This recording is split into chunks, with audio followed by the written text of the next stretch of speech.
Welcome back. 1,400 crashes in 1 year may sound like a lot, but let's put that number into perspective. According to Florida's integrated report exchange system, there have already been more than 130,000 crashes in our state since the start of the year.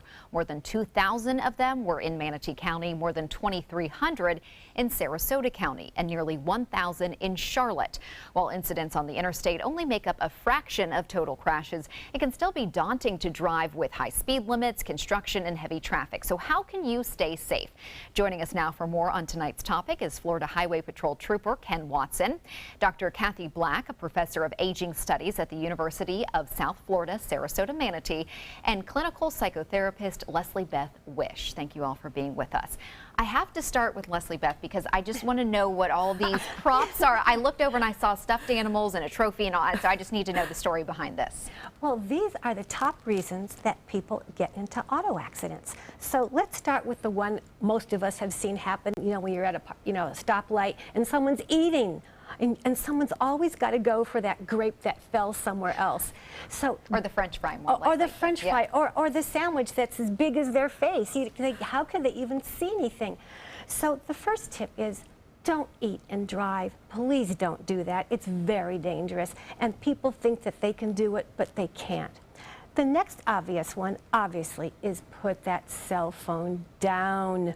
You don't need to be connected every single second of your life. You can handle it. And if it's a really important call or you're absolutely starved, there's a rest stop that you can go to. But now let's talk about the other big mistakes. This is not the time to have a heart-to-heart with your kids in the car. Kids of all ages, especially middle school and teenagers, it's very tempting to do that because they're a captive audience, right? They can't jump out. But don't do it. Make your time with your children nice, quiet, sweet, interesting. Don't get into a discussion. And do your kids a favor. Before your younger ones get in the car, say to them, if you guys behave, we can, and fill in the blank as to what you know about your children. So don't do those heart-to-hearts. And along the same vein, don't have a heart-to-heart with your partner, right? Because that's going to end up like this. It starts out really nice and quiet, and we're going to have, a controlled, nice conversation, but it doesn't work. So again, the solution is do it somewhere else. So all these are easy to fix. The only one that's hard to fix is the person who thinks that they can handle everything, that they're the best driver, nothing's going to happen to them. And the best thing I can say, the best advice I can give to people who think this is there's nothing wrong in not being the best driver. Okay, being cautious. All right, now, Trooper Ken Watson, I want to hear your response to some of these things about what we can do to stay safe behind the wheel and maybe what you see when you're out at a crash scene and what maybe the drivers are telling you that maybe caused the crash. Without question, the biggest issue that we do have is distracted driving. Whether it is the devices that we're using, whether conversation with someone else in the car, and what troopers and policemen and deputies see on a daily occurrence when there is another crash is traffic slowing down, looking at what happened, and literally taking out their cell phones, not watching what's in front of them, and filming the action that's on the side of the road. And this is something that we have to put a stop to. It is paramount that we all understand the most important thing you're doing at that time is driving that automobile. Both hands on the wheel. You have 3 mirrors. Use all of them. And again, spatial orientation is the key. Okay, and Dr. Black, tell us a little bit about your specialty and what you see with aging drivers. Well, older drivers are actually safer drivers. They tend to wear their seat belts and follow the speed limits, and they tend not to drink. But there are changes with aging that do affect our ability to drive, and things that affect our vision, things that affect our hearing, our mobility, our ability to operate that vehicle. So there's a whole bunch of factors involved, but there's a lot of things that people can do, and there's a lot of things that FDOT has already done to make the roadway safer for people. So a little bit of it is engineering, some of it is people's behavior, and some of it is your fit with your vehicle as well. Okay, and you did bring up an interesting point. Statistically, yes, the older drivers don't tend to get into as many crashes as the younger drivers. But when they are in accidents, they tend to be injured more or die because of generally more frailty. Right. But so they're not involved. Yes. But what I notice, though, is a lot of the older drivers in our area, they seem a little apprehensive. Not all, that's not all, but sometimes when I've experienced some of these issues, they seem a little apprehensive. How important is it that we're confident, not overly confident, like we discussed, but confident behind the wheel and defensive behind the wheel? Well, that's a very interesting one. People do need to feel confident when they drive. There's so many factors involved in driving that require you to coordinate multiple skill sets. And we do have growing numbers of people with cognitive issues. We also have serious issues with medication use that does affect people's cognition with age, including a whole range of medications. And in some cases, medications that people have started taking and they still don't know the effect on themselves yet. So there's a whole bunch of factors that can affect that. But I think the most important thing that I want to share is that we live in an auto-dependent world, and if people can't drive, particularly in this nation where it's part of our identity, they end up being cooped up, and that's not good for people. So as a society, we need to do more to help people stay active. Okay, we have much more on that coming up. We're just getting started. We'll pick up our conversation right after we get a check on our weather. Welcome back. If you're just joining us, we're discussing accidents along I-75 on the Sun Coast and what you can do to stay safe on the road. Our guests tonight are Trooper Ken Watson of the Florida Highway Patrol, Dr. Kathy Black of the University of South Florida Sarasota Manatee, and Leslie Beth Wish, a clinical psychotherapist. So thanks for being with us, and we're going to join our conversation once again. And I want to start with Ken. Tell me a little bit about when you go out to respond to an accident on I-75, what's the most common issues that you see involved in the crash? You mentioned distracted driving, but is construction an issue? Is the weather an issue? Anything that is going to take your attention away from the task at hand, which is operating that motor vehicle, is a distraction. Obviously, all of the construction we have can and will be a distraction. We have to pay attention, make sure that your eyes are in front of you, and you're not looking at all of that equipment. You're not looking at everything that's about to change in our area. And of course, when everything slows down and you witness another crash, we have secondary crashes because people simply are not paying attention. They want to see the crash. They want to see what happened. And if they want to do that, the best thing to do is watch ABC7, keep your eyes on the road, and that way everyone gets to their destination safely. Okay. And now we started talking about aging drivers a little bit. Yes. Where does it come in the conversation? There are many older drivers who are great and they're are up to date on their vision exams and they have the correct glasses or whatever they need, but maybe some are not at that level and they need to think about turning in the keys. But we know that's really hard. You mentioned social isolation if you can't drive somewhere. Yeah. So how do you have that conversation maybe with your family member or your doctor? How do you start that? It's a very difficult conversation. I think the most important thing to say is that chronology, the age alone is not a factor.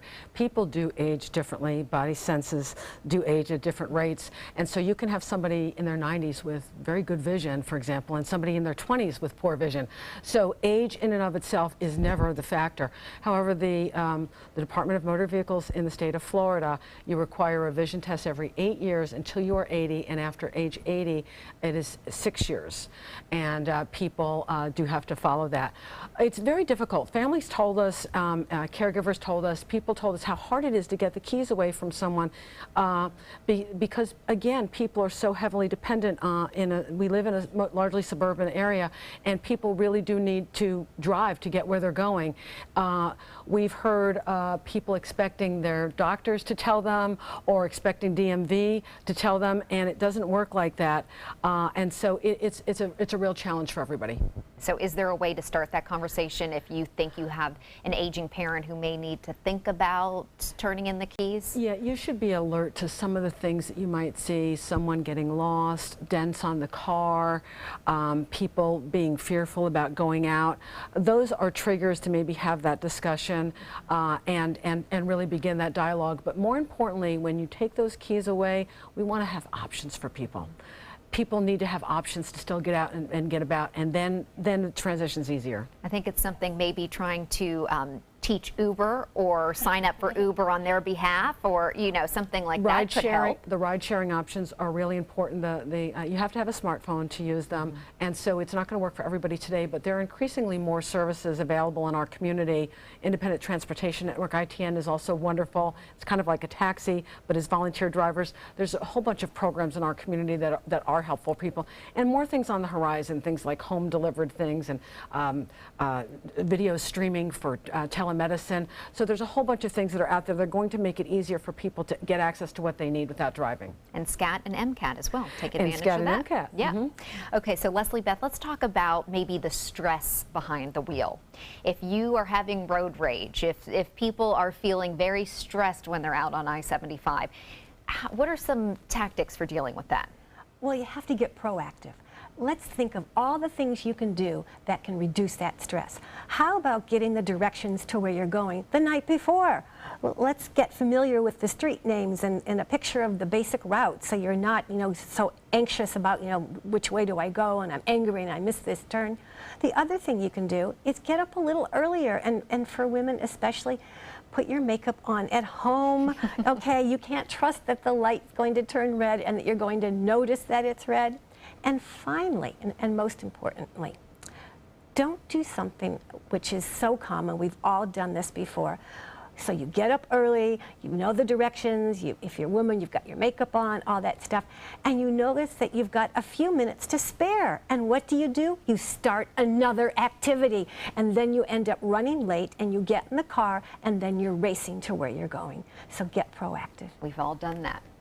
All right, and now Ken, tell us a little bit about the thought of maybe using alternate routes instead of I-75. Should we think about back roads, or should we just be the most alert driver out on the interstate?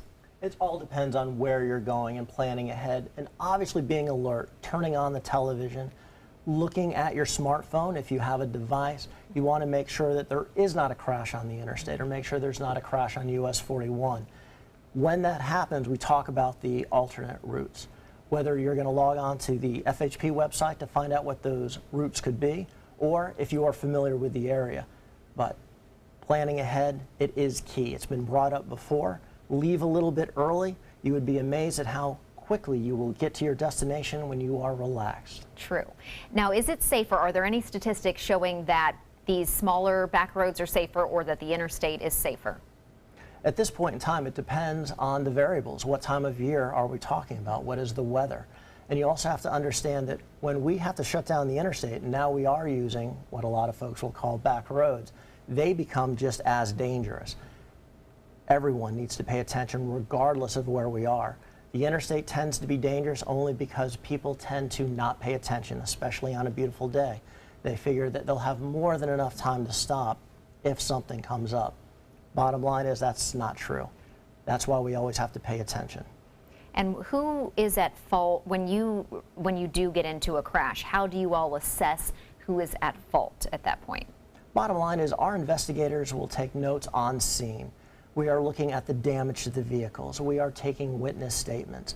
And obviously we're going to talk to both of the drivers. Quite frequently we do have conflicting statements. And at that point in time, that's why your Florida Highway Patrol troopers are trained very well, and they will be able to ascertain who is at fault. Okay. Now, getting back to the issue of the aging drivers, are there some steps that drivers can take to get up to speed? I actually did a report recently on this, and I know that there are a few things, but maybe you can tell us a little bit more about what people can do to make sure they're up to speed on current laws, and are they, maybe assess their skills or take a refresher? Yeah, there's a lot of things that they can do, and people do need to look at their skills. And one of the things I'd like to recommend is vehicle safety. And there's a car fit that's a program that's out there through the AAA, and also occupational therapists will work. You've heard of the car seat fit for a toddler. So this is a car fit. Is the car working for you? Are you able to maneuver? Are you able to handle the dashboard? Are you able to grab the steering wheel? Are you at a safe distance? And so it will make sure that you're able to do those things. And there's a lot of adaptive things that people can do as well. And there are courses out there for drivers who want to take a refresher, because it really doesn't matter your age. It's been a long time for all of us since we took those driving classes. That's right. Okay. Well, when we come back, we're going to have our final thoughts from our guests, plus what some of our viewers are saying. Like it or not, most of us end up driving on the interstate. So what can you do to stay safe behind the wheel? Our guests join us for their final thoughts. And I know, Ken, you want to talk about the move over law. I really do. It's very important that everyone understand that when you have a patrolman out there, or if you have an ambulance, a tow truck driver, those wonderful road rangers that we have on the interstate, give them the room and the safety they need to work. Try to move over that additional lane.